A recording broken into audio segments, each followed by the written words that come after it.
Hello, welcome back. I'm Andreas Chatt, your tech-curious web designer. This is part 3 of a video series how to build a web app using TailwindCSS and Alpine.js.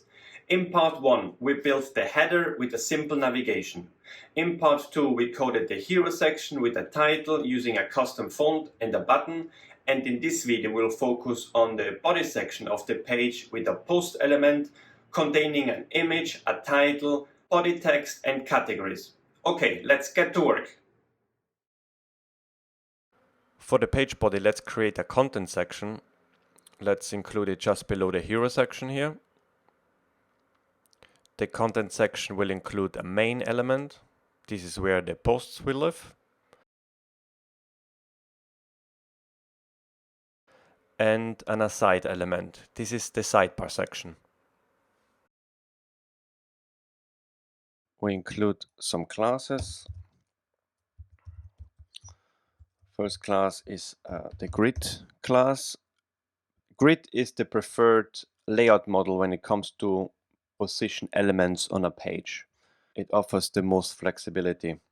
So we also include a max width of 7XL. This is 7 times large, which corresponds to 1280 pixels.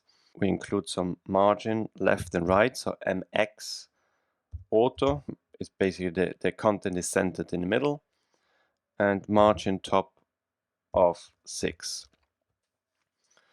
We give the elements just a background color so we can see where we are. So background, let's give it a blue and a shade of blue of 200.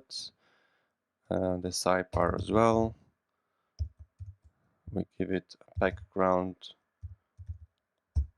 with a red color and also a shade of red. Okay. Let's go back, refresh the page, and there we go. Now let's position them next to each other. As we have a grid element, we can say the grid should have 3 columns. So grid calls 3 columns. The main element here should have 2 columns, so it should span over 2. And the sidebar should span over 1 column. And there we go. Perfect.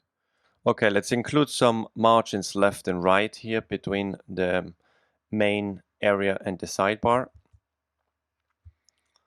If we go to our code, we can say MX, so margin left and right of 10%. If we need a specific value, we can write them in square brackets like that. So, and the sidebar will have some margin on the right. So MR hyphen in square brackets 20%. Okay. Let's have a look. Perfect. And this will be also responsive when the browser resizes. Nice.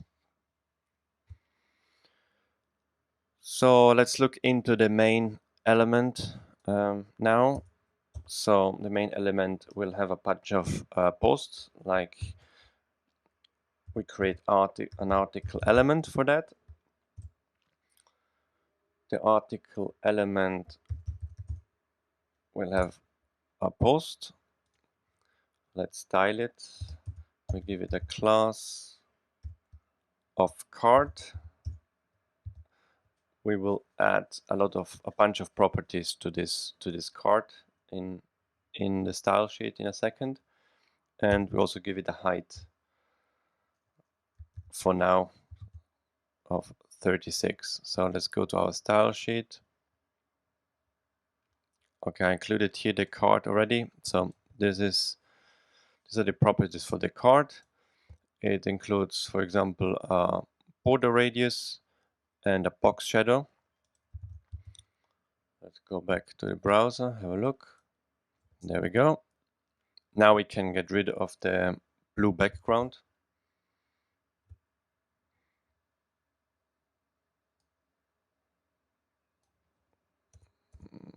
This one here. Great. I included already a gray background for the body.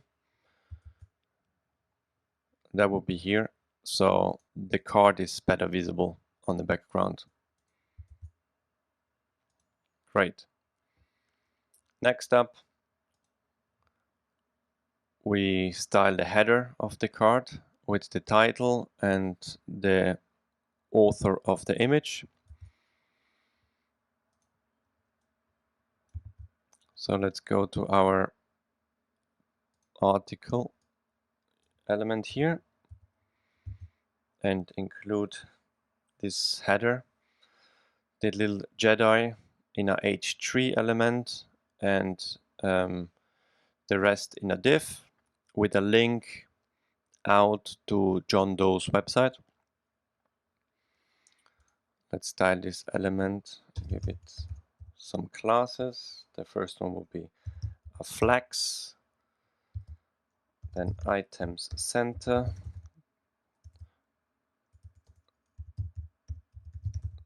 this will position them in the center vertically, justify between, this will move them to the very left and very right of the element, so a gap in the middle. We have a padding of 4 and a height of 14. Great. Let's style the h3 as well. We give it a text of large, text large, and font bold. And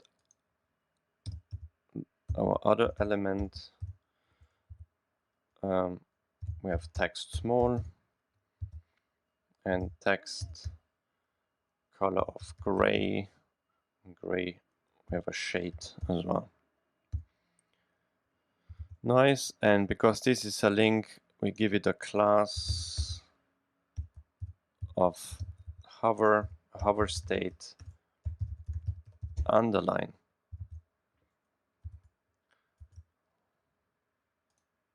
Let's have a look. Nice. That's done. One thing I would like to include here is a truncate class, which means if the post gets very narrow, I will truncate the title here.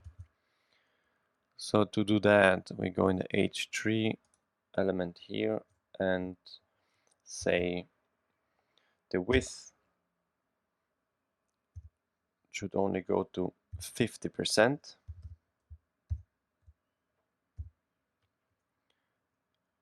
And everything longer than that will be truncated.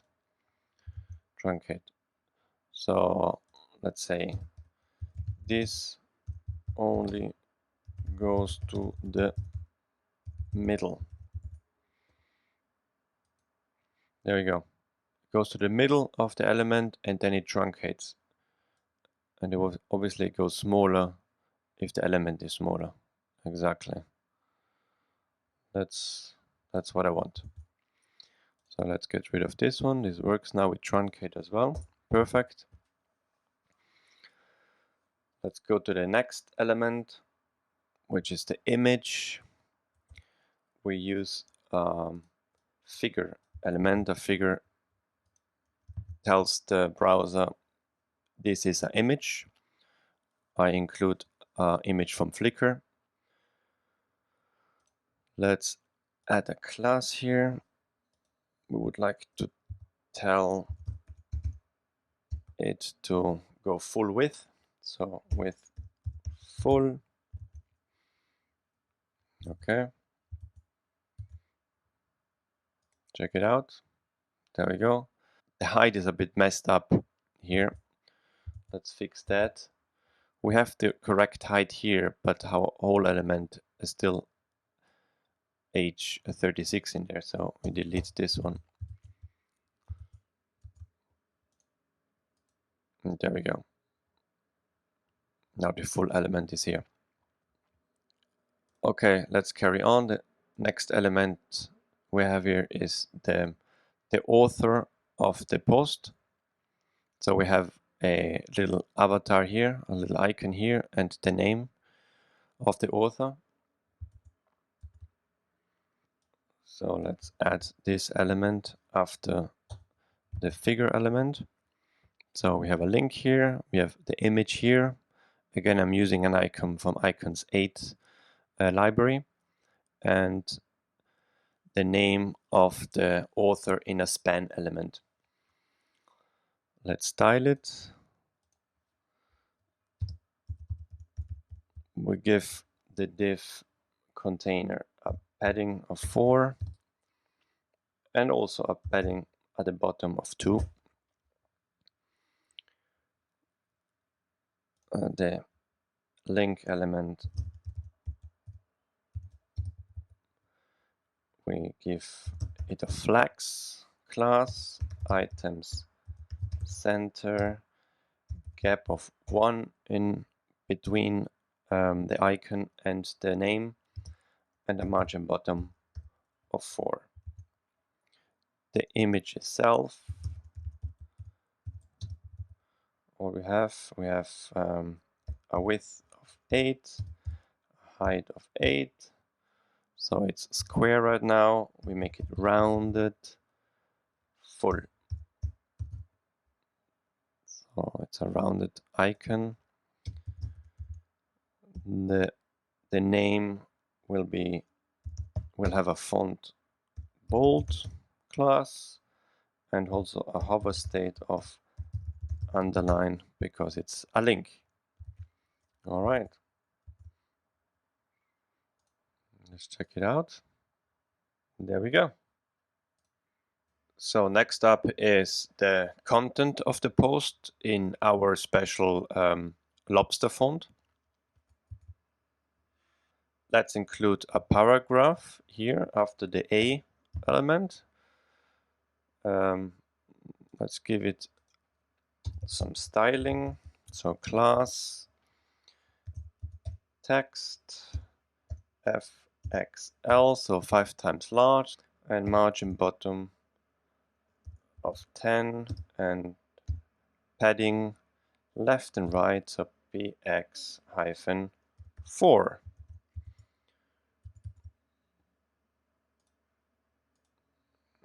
There we go. And now let's include the lobster font. So let's add a class like font1, and this font1 class will have the lobster property. There we go. Now we have two classes with the same property. We could use a variable for it. So if we add this variable in our root, we can change this one to the variable, and whenever we would like to change the font later on, we just change it in the root here.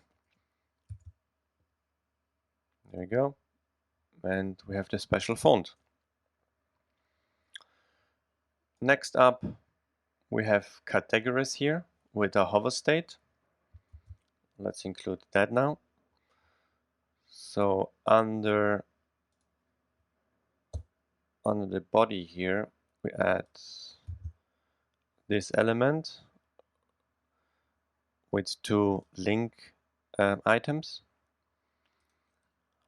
Let's style this container here with flags, items center, gap 2, text small, margin bottom 5.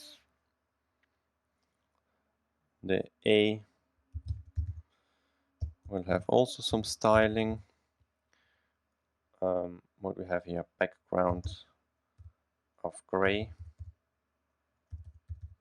gray shade, rounded, full, padding X, padding left and right of 3, padding Y, so top and bottom of 1.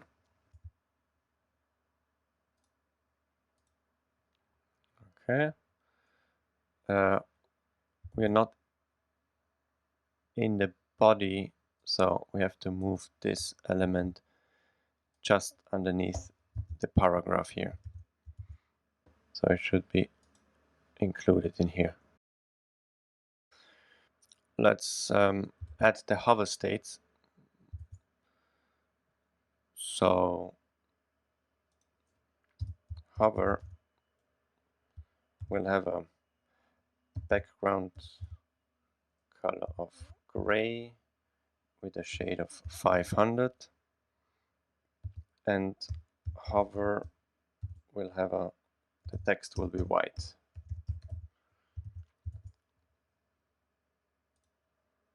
Okay.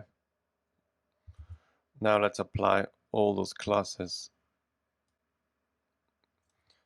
to the second element as well.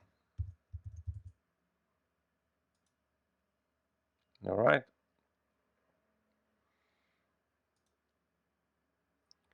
Now let's code the last line, comments, the number of likes, a like button, edit button, and delete.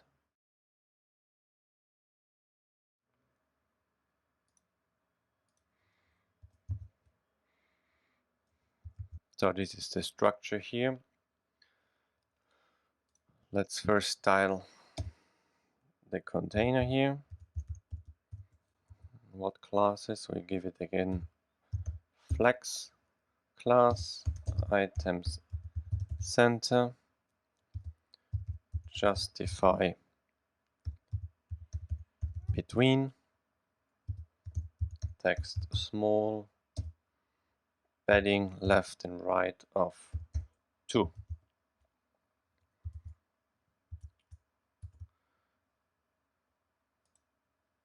Okay. We again are outside the body, so I move it up here again. Okay. Now we should be within the body container. Okay. Let's style the comments link. So class. What do we have here? Font bold and hover underline. We style the span element as well.